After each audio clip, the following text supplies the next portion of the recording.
Hello YouTube, it's Shadow Hero 90, welcoming you to my review series, Sexism in Movies and TV, where I peel back the lie of equality that modern-day Hollywood claims exists, and reveal the hidden misandry and gynocentrism within both television and in cinema. You know, the entertainment industry has really been against men, and it's the kind of thing, as of late, that has been very relevant. As in, I've kind of been bashing Hollywood for things that people are now just criticizing certain franchises for. I've even spoken to some fans directly who actually have ended up admitting that I was right about certain characters being horrid and awful. And those are just some of the reasons as to why I do this show and why this series is a good thing. Another reason as to why I do this series is the fact that there are no good role models for young men and little boys on American TV. They have all vanished. The terrible role models, yeah, they're there in spades. But the good role models, not so much. They're either being taken off the air, restricted to anime, or moved to Adult Swim.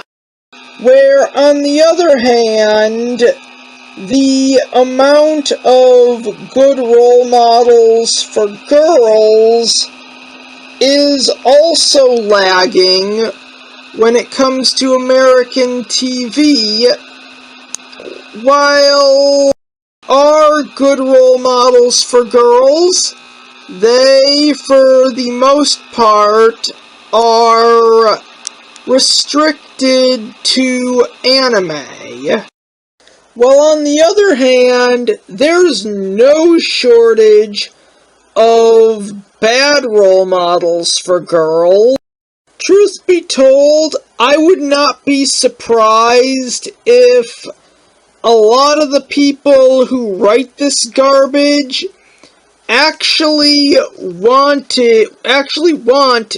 young girls to grow up to be complete assholes, because they are given no good role models.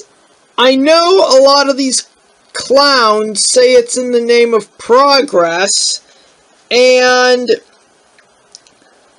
with the example being set by a lot of these characters, little girls in the real world are going to progress in the area of being toxic bitches. I've talked to people on this matter, and I have heard a lot of other people on YouTube bring this up, and they agree with me for the most part. So, those are actually two really good reasons as to why I do this show. And why, when it comes to television, more specifically American television, we need a men's rights revolution. Okay, I was going to review the episode of Saved by the Bell, Miss Bayside, but instead I will be reviewing the episode Snow White and the Seven Dorks. And there's a reason as to why I'm doing this one first. And I originally intended to go after this piece of feminist dog shit. This is the representation of why I'm reviewing this piece of shit now instead of later. I was originally going to save Snow White and the Seven Dorks, but no. This is the time to rip it apart. If you know me, it's not really that big of a surprise to hear the words, "I hate Disney." I mean, I really do hate that company. It sucks. And this whole live-action Snow White debacle, for me, it's been nothing short of a laugh riot. I mean, this is just so goddamn fucking funny. I truly think it's hysterical. And, yeah, I'm gonna say some things, other things that will be relevant in this review. So, now here's the part where I give you a quick recap on this piece of shit before I compare it to this piece of shit. Okay, I'm just gonna give you a quick overview of the episode because this is the kind of thing that I really don't need to watch.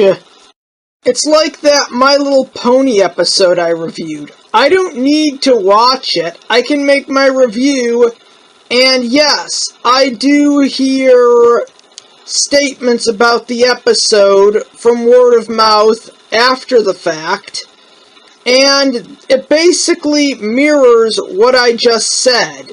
That's how predictable this gynocentric trash is.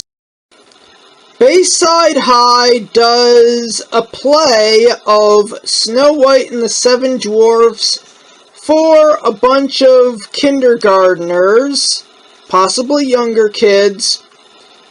Jessie gets cast as Snow White, but she thinks the whole thing is sexist, complains. They pretend like they're gonna do the fairy tale played straight. And, yeah, after getting up on stage, they modernize the fairy tale and change it up.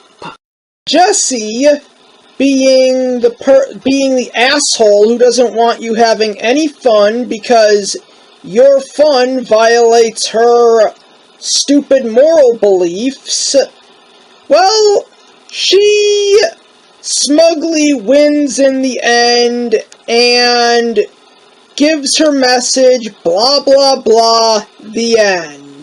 Yet, for some reason, the smug monkey is friends with the captain of the cheerleading squad. Well, I'm gonna say it, if this show was actually written correctly most of the time, Jessie and Kelly would be arch enemies. When the show Good Morning Miss Bliss was essentially purchased by NBC and, well, rebranded as Saved by the Bell, Jessie was added as one of the 6 main characters. And even till this day, she is the least popular out of the 6. Kelly was the best out of the three female main characters, and if this was actually written properly, the idea of her being friends with Jessie is downright laughable. The idea of Jessie actually being part of the friend group as the main character Zach Morris is also downright laughable. She doesn't really work as a friend, but she does work as a typical sitcom nemesis. Just put her in a friend group with a bunch of local assholes, and the comedy just writes itself, since Jessie herself is nothing short of a egocentric killjoy who will destroy your good time, basically for her own misplaced morality. A moral compass that only exists within Jessie's delusions, might I add, as well as her own personal gain and ego, if I didn't already mention that one. Okay, a better plot for this piece of feminist dreck? Simple. But it would be required that Jessie has been reassigned to the nemesis role. But if this show was written properly most of the time, then she would have been. So here's that better plot. Have Kelly cast as Snow White, and Jessie cast as the evil witch. Jessie actually would say no at first, and would basically try to get out of it. She'd succeed in getting out of it, and the episode prior to the play, which could be really short, would be about the characters tricking her into it. Something that was never really brought up is that Jessie could have said no in the first place, and had nothing to do with this. But then we wouldn't have a plot, and something like that is the premise of bad writing. Okay, I'm gonna end this video off by saying that you can take all the points that I made in order to have a very good idea of what the next episode of Sexism in Movies and TV is going to be about. And I guarantee you that it will be quite the insightful video. In this episode, I will be ripping apart the Saved by the Bell episode, Miss Bayside. Now, this is one of those episodes where I did not see what I'm ripping apart, and the truth is, I don't need to. Given how insanely predictable and formulaic the crap I rip apart in this series is, with only 4 images, I can give you a beat-for-beat description of how this episode will play out. Especially since I know what franchise I'm beating up. Bayside is holding a beauty pageant. This enrages Jessie because she knows that both Kelly and Lisa are going to enter, they're going to be beacons of femininity, and Kelly will probably win. And Jessie doesn't like that because she thinks that people should be viewed by their brains and personality, because, well, basically, like Peggy Hill, she hates femininity. She's essentially like that character. You know, for a feminist, Jessie doesn't exactly like femininity all that much. The beauty pageant happens, and Screech wins as a joke. The end. Saved by the Bell ran for at least 5 seasons, and one spin-off that had them in college.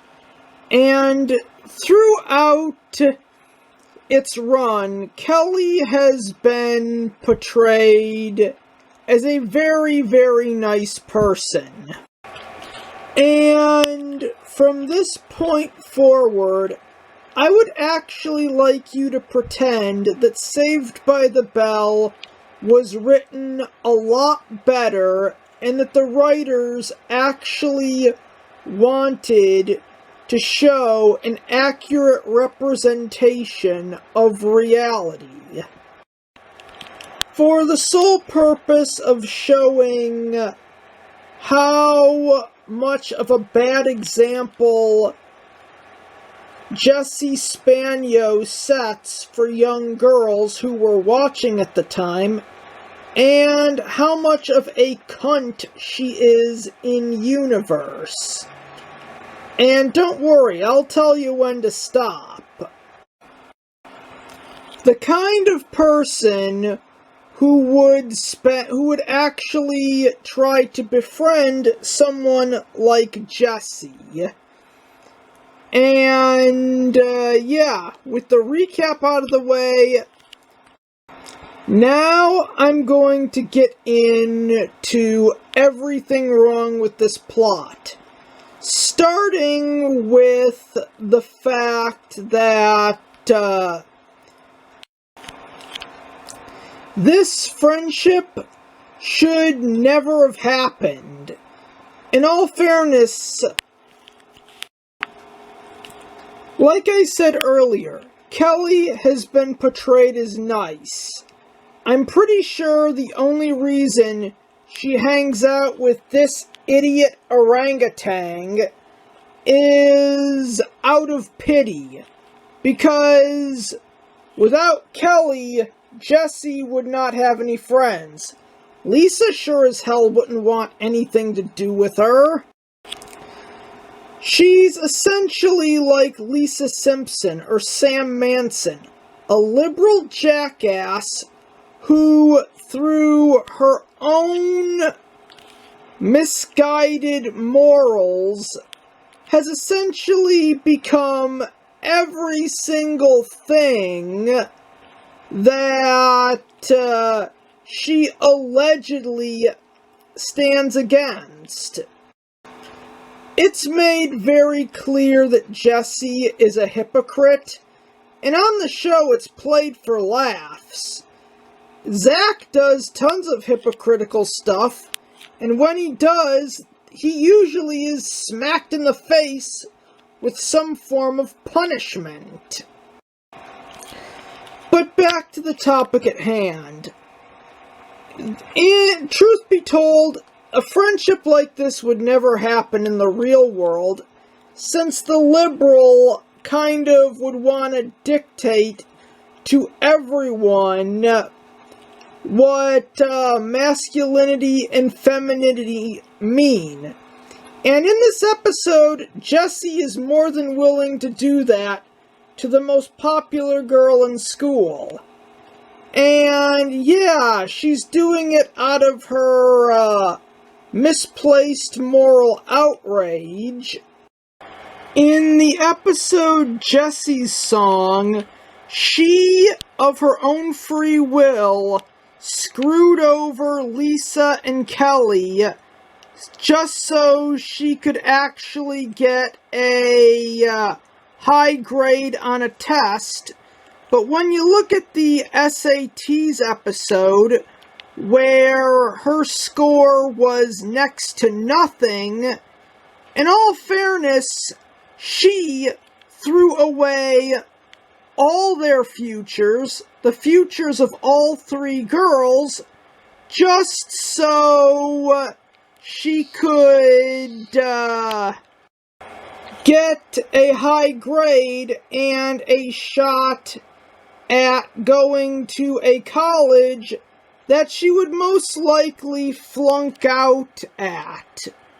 Given how well she did in the SATs episode, and the fact that her and her mom are friggin' hippies, it ain't likely that Jessie would survive college. It's more likely that she would actually flunk out. Hippies tend to do drugs, and drugs in college don't mix. But in all fairness, getting back to the episode Miss Bayside, Jessie has absolutely no right whatsoever to lecture Kelly and Lisa in any way. Saying, yeah, she would believe that brains are more important than beauty because it's what she attached her massive ego to. But yeah, in all fairness, she really doesn't have a right to talk in any way. She does not have the moral high ground. This was their one chance at stardom. And when her friends needed her the most, Jessie screwed them over just because she wanted to get into Stanford, and eventually went on to take the SATs and get a low score. In other words, yeah, you could easily assume that after the events of the spin-off, Jessie either flunks out of college, or the pressure to succeed actually drives her insane. My point is, these two characters should not be friends. Kelly would only be friends with someone like Jessie out of pity, because she knows she doesn't have any friends, especially not ones that are girls.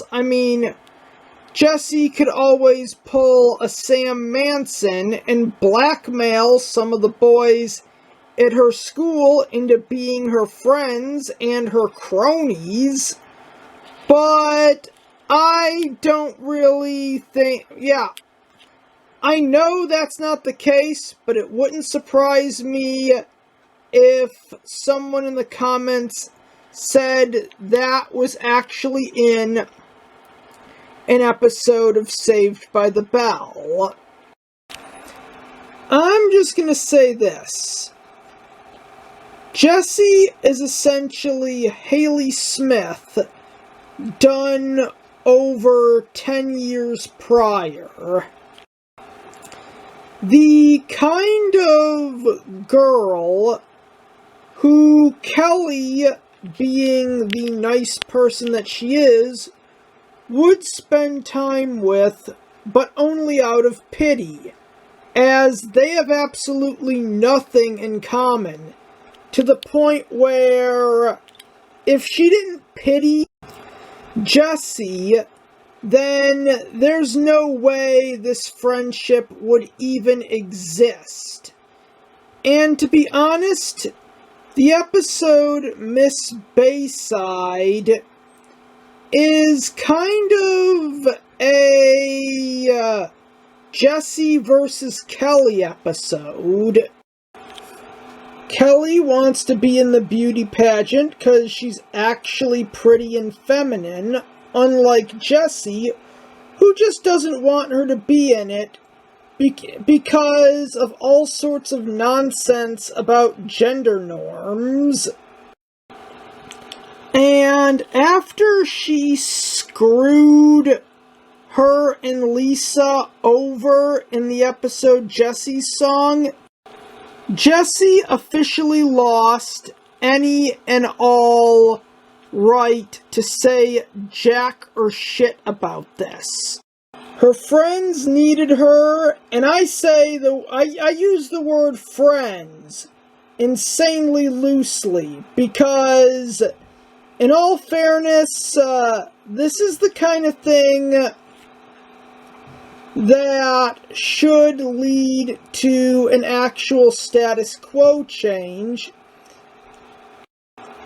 Because after Kelly and Lisa end up leaving the Miss Bayside pageant because Jessie thinks it's immoral and sexist, you'd think that would be the straw that would break the camel's back.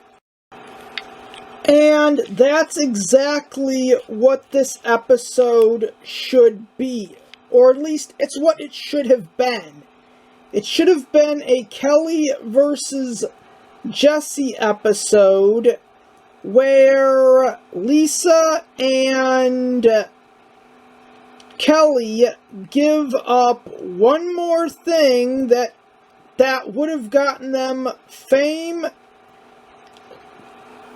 because Jessie has this insane concept of right and wrong, and it basically should have ended with Kelly and Lisa telling Jessie that they don't want anything to do with her anymore. They're done with her selfish moralizing. And yes, Lisa would be on Kelly's side, because she was more, it would probably be obvious that she was best friends with Kelly and only tolerated Jessie because Kelly actually pitied her enough to be around her. So yeah, she would take Kelly's side in an actual Kelly versus Jessie episode that's actually written. Lisa would be taking Kelly's side, because they're both popular and feminine, and Kelly's the most popular girl at Bayside, and I wouldn't see Lisa as the type who'd be willing to throw away her social status to appease someone who's morally bankrupt, not to mention the fact that her moral compass is completely misplaced, solely out of pity, of course, and essentially get nothing out of it but social suicide. Okay, now we can officially stop pretending that Saved by the Bell was actually written by competent people who wanted to present a realistic portrayal of reality, and that the show was actually written by idiots who really did a good job at shoehorning backwards, insane morals into the show's worst episodes, in a cheap attempt to win an Emmy. And now that we're done pretending, I'm going to give you, I'm going to tell you what ending Jesse Spagno should have gotten, how it would have impacted the series going forward, and how, if NBC actually did this, it would have been way better. It actually would have won Emmys and made Saved by the Bell an overall better product. Okay, 1. The episode Miss Bayside happens, and everything happens as in canon, including Screech winning as a joke. Then, up next, the events of the episode Jesse's Song, which goes, like in canon, right up until the end. Because Jesse never shows up to the thing where they would sing for the record producer, and she screws Lisa and Kelly out of their one shot at fame. And believe me, in this hypothetical rewrite, they are pissed. Jesse goes to rehab like in canon, and the episode ends. She would not appear in the show for a while, but eventually she would return.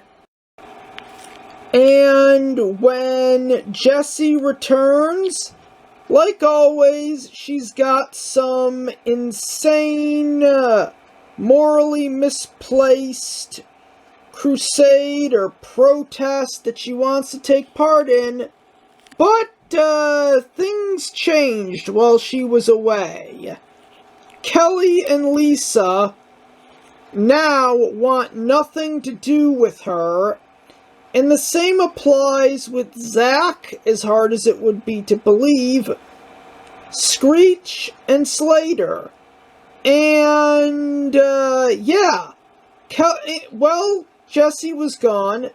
Kelly and Lisa spent all this time essentially turning the school against her. They basically used their status as the two most popular girls in school to turn every other girl against every single one of Jesse's beliefs. They are now all hyper-feminine, and they're willing to eat and cook meat to the point where they convinced Principal Belding to take vegan options off the menu at the school cafeteria.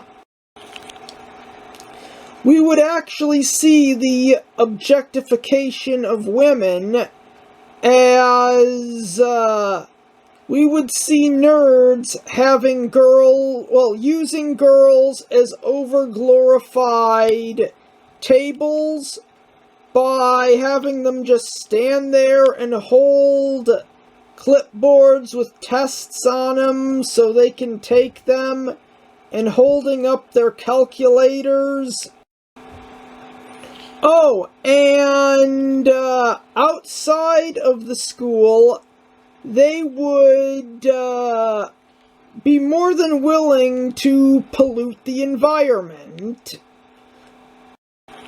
And you could see it. They could just have a gag that there's a factory that was erected next to Bayside that makes beauty products, that's doing a lot of harm to the environment, and everyone is ignoring Jessie. She instantly throws a protest, screaming and shouting like a friggin' toddler, after she bailed on them, putting her lone future ahead of their shared futures. Lisa and Kelly don't want anything to do with her, and are more than willing to ignore her, because, the gag would be the factory next to Bayside that's polluting it is creating beauty products. And since all the other girls are following Kelly and Lisa's lead, they don't want anything to do with Jessie either, and they're following the example of ignoring her. The episode's purpose would be to reintroduce Jessie back into the franchise, but as an antagonist. Someone who wasn't allowed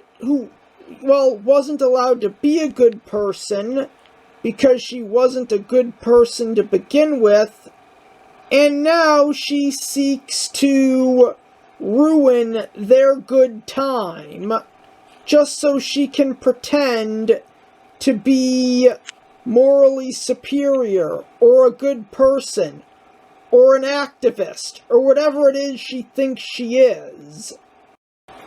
If these episodes happened in that order, and then they turned Jessie into a villain, this show would have been a lot better, because most of the viewers really did. This isn't me talking. Even the nostalgia critic said she was the least liked out of all the main characters. This girl is 100% unbearable. The truth about Jessie is she's essentially the female version of Zach Morris. But outside of biological sex, the only difference between the two, the only other difference, is the fact that Zach is completely honest. He's a greedy piece of shit who is more than willing to admit to how self-centered he is, based on how he tries to scam and backstab everyone around him on a regular basis. Where, on the other hand, Jessie actually, she basically tries to take the moral high ground at any point she can, and do all sorts of mental gymnastics to seem superior, even if it's just to herself. She tries to use ethics, a concept that's fully lost on her, to justify her actions. And this isn't me looking too deeply into a sitcom. She never had the moral high ground. She was just a fucking self-centered cunt. And when I say self-centered, I mean her and Zach are Orange Lantern material. They both have actually lied to, scammed, cheated, and in Jessie's case, and forced her own beliefs onto others, including children, just to, boost her already massive ego. because the intelligence she thinks she has, that she actually doesn't, is what she has attached her massive ego to. And I wouldn't be surprised if Jessie actually stole from other people, because she truly does think that her cause is enough of a justification to actually steal from someone. I mean, when her mother remarried, the first thing, she responds to her younger brother pissing her off by punching his lights out. She's always been jealous of Kelly for having 2 younger siblings, and probably wondered why her parents never had another kid. Probably because if they did, she'd kill it. And with that said, I am officially ending this video.